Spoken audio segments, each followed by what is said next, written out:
الحمد لله الذي أسرى بعبده ليلا من المسجد الحرام إلى المسجد الأقصى.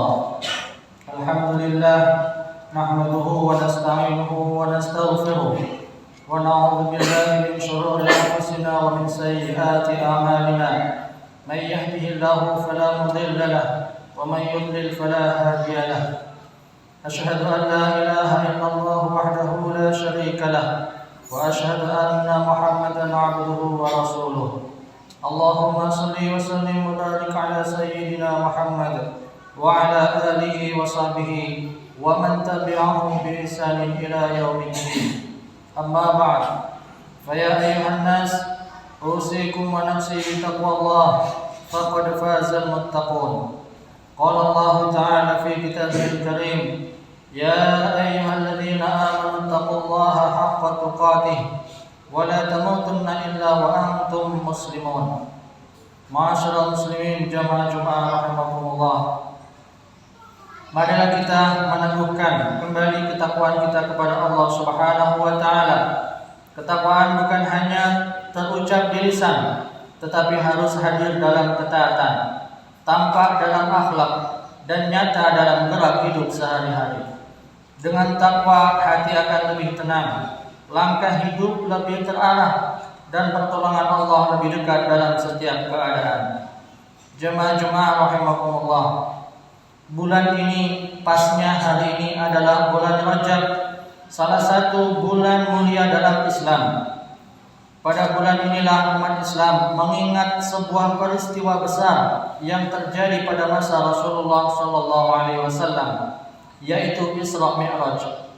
Isra adalah perjalanan Rasulullah pada malam hari dari Masjidil Haram di Makkah menuju Masjidil Aqsa di Palestina dengan izin Allah Subhanahu wa taala dan ditemani malaikat Jibril. Rasulullah diperjalankan dengan tunggangan bernama Buraq, kendaraan yang Allah siapkan secara khusus untuk perjalanan yang mulia ini. Jarak antara Masjidil Haram dan Masjidil Aqsa kurang lebih sekitar 1.500 km. Jika diukur dengan perjalanan manusia biasa, jarak sejauh itu tentu memerlukan waktu yang panjang. Namun Allah Subhanahu wa taala memperjalankan Rasulnya dalam satu malam sebagai bukti kekuasaannya yang tidak terbatas, sekaligus sebagai kemuliaan bagi Rasulullah sallallahu alaihi wasallam. Allah Subhanahu wa taala berfirman, A'udzubillahi minasyaitonir rajim. Subhanalladzi asra bi'abdihi lailan minal masjidil haram ilal masjidil aqsa alladzi barakna haulahu linuriyahu min ayatina innahu huwas samiul basir. Yang artinya, Maha Suci Allah yang telah memperjalankan hambanya pada satu malam dari Masjidil Aqsa, dari Masjidil Haram ke Masjidil Aqsa yang telah kami berkahi sekelilingnya, agar kami perlihatkan kepadanya sebagian dari tanda-tanda kebesaran kami. Sesungguhnya Dia Maha mendengar lagi Maha melihat. Setibanya di Masjidil Aqsa, Rasulullah melaksanakan salat bersama para nabi dan rasul terdahulu, dan beliau menjadi imam bagi mereka. Hal ini menegaskan bahwa Islam yang dibawa Rasulullah adalah penyempurna agama yang dibawa oleh para nabi sebelumnya. Setelah itu Rasulullah mengalami fase berikutnya, yaitu Mi'raj, yakni beliau diangkat dan dinaikkan oleh Allah Subhanahu wa taala dari Masjidil Aqsa menuju langit. Dalam perjalanan Mi'raj ini Rasulullah melewati beberapa lapisan langit dan bertemu dengan para nabi. Langit pertama bertemu Nabi Adam alaihissalam. Langit kedua bertemu Nabi Isa dan Nabi Yahya alaihissalam. Langit ketiga bertemu Nabi Yusuf alaihissalam. Langit keempat bertemu Nabi Idris alaihissalam. Langit kelima bertemu Nabi Harun alaihissalam. Langit keenam bertemu Nabi Musa alaihissalam. Dan langit ketujuh bertemu Nabi Ibrahim alaihissalam.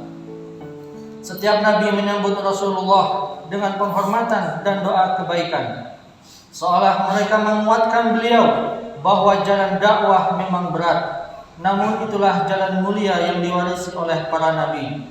Lalu tibalah Rasulullah di Sidratil Muntaha. Sidratul Muntaha adalah sebuah tempat yang agung di alam atas, yang menjadi batas tertinggi yang dapat dicapai makhluk. Di sanalah Rasulullah menyaksikan sebagian tanda-tanda kebesaran Allah Subhanahu wa taala yang luar biasa. Bahkan dalam beberapa riwayat disebutkan bahwa malaikat Jibril pun tidak dapat melampaui batas tersebut. Pada perjalanan yang mulia inilah Rasulullah menerima anugerah terbesar bagi umatnya, yaitu perintah salat 5 waktu. Hadirin rahimakumullah. Pada awalnya Allah Subhanahu wa taala mewajibkan salat kepada umat Nabi Muhammad sebanyak 50 kali dalam sehari semalam. Setelah menerima perintah tersebut, Rasulullah turun lalu bertemu dengan Nabi Musa alaihissalam. Nabi Musa meminta Rasulullah agar kembali menghadap Allah dan memohon keringanan karena umat ini tidak akan mampu melaksanakannya. Maka Rasulullah SAW pun naik kembali menghadap Allah Subhanahu wa taala untuk memohon keringanan. Lalu Allah menguranginya. Rasulullah turun kembali, namun Nabi Musa kembali menyarankan agar Rasulullah memohon keringanan kembali. Peristiwa ini berulang beberapa kali hingga akhirnya Allah menetapkan salat menjadi 5 waktu saja. Namun sebagai bentuk rahmat dan kemuliaan bagi umat ini, pahalanya tetap seperti melaksanakan 50 kali salat. Hadirin rahimakumullah, salat 5 waktu adalah satu-satunya ibadah yang diperintahkannya ketika Rasulullah bertemu langsung dengan Allah di Sidratul Muntaha. Ini artinya salat 5 waktu merupakan ibadah yang paling utama dibandingkan ibadah yang lainnya. Disebutkan dalam hadis an Jabir radhiyallahu anhu qala Rasulullah sallallahu alaihi wasallam, "Inna bainal rajuli wa bainasy syirki wal kufri tarkas salati." Yang artinya sesungguhnya pembatas antara seseorang dengan syirik dan kufur adalah meninggalkan salat. Hadis riwayat Muslim. Jika Isra Mi'raj adalah perjalanan Nabi SAW menuju langit, maka salat adalah mi'rajnya seorang mukmin setiap hari. Karena ketika seseorang salat, ia meninggalkan kesibukan dunia, ia berdiri menghadap Allah, ia bersujud di hadapan Rabb semesta alam, ia mengadukan dosanya, masalahnya, kebutuhan dan harapannya. Maka salat adalah tempat kembali bagi hati yang lelah, tempat berteduh bagi jiwa yang gelisah, serta jalan keselamatan bagi iman yang mulai rapuh. Isra Mi'raj bukan sekedar untuk dikenang kisah perjalanannya atau diceritakan keajaibannya, tetapi untuk mengingatkan kita tentang hakikat terbesar yang dibawa pulang Rasulullah SAW, yaitu salat. Karena yang paling penting bukan seberapa sering kita membicarakan Isra Mi'raj, melainkan sejauh mana salat kita terjaga dan menjadi bagian utama dalam kehidupan kita sehari-hari. Aqulu qouli hadza wa astaghfirullah li wa lakum wa lisairil muslimina min kulli dhanb fastaghfiruhu innahu huwal ghafurur rahim. Allahumma shalli ala sayyidina Muhammad wa ala ali sayyidina Muhammad.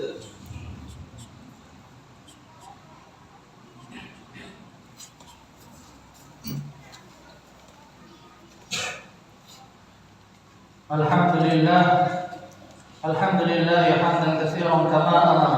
Asyhadu an la ilaha illallah wahdahu la syarika lahu irghaman liman jahada bihi wa kafara. Wa asyhadu anna sayyidana Muhammadan 'abduhu wa rasuluhu sayyidul khalaiqi wal bashar. Allahumma shalli wa sallim wa barik ala sayyidina Muhammad wa ala alihi wa sahbihi wa man tabi'ahum bi ihsan ila yaumiddin. Amma ba'd. Faya ibadallah ittaqullaha faqad fazal muttaqun. Qala ta'ala innallaha wa malaikatahu yusalluna 'alan nabi ya ayyuhalladzina amanu shallu 'alaihi wa sallimu taslima. Allahumma shalli wa sallim 'ala sayyidil mursalin warḍallahu an khulafaihil arba'ah Abi Bakr wa Umar wa Utsman wa Ali wa an sa'iri sahabati nabiyyika Muhammadin sallallahu alaihi wasallam وعن التابعين ومن تبعهم بإحسان إلى يوم الدين وعنا معهم بعفوك وجودك وكرمك يا أرحم الراحمين. اللهم اغفر للمسلمين والمسلمات والمؤمنين والمؤمنات الأحياء منهم والأموات إنك سميع قريب مجيب الدعوات يا قاضي الحاجات. اللهم انصر إخواننا المسلمين في كل مكان إنك على كل شيء قدير. اللهم أنزل علينا من بركات السماء وأخرج لنا من خيرات الأرض وبارك لنا في ثمارنا وزروعنا وكل أرزاقنا يا ذا الجلال والإكرام.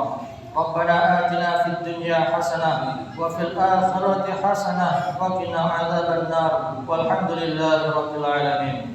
عباد الله إن الله يأمركم بالعدل والإحسان وإيتاء ذي القربى وينهى عن الفحشاء والمنكر والبغي يعظكم لعلكم تذكرون. فاذكروا الله العظيم يذكركم واشكروا على نعمه يزدكم واسألوا من فضله يؤتكم ولذكر الله أكبر والله يعلم ما تصنعون. أقيموا الصلاة.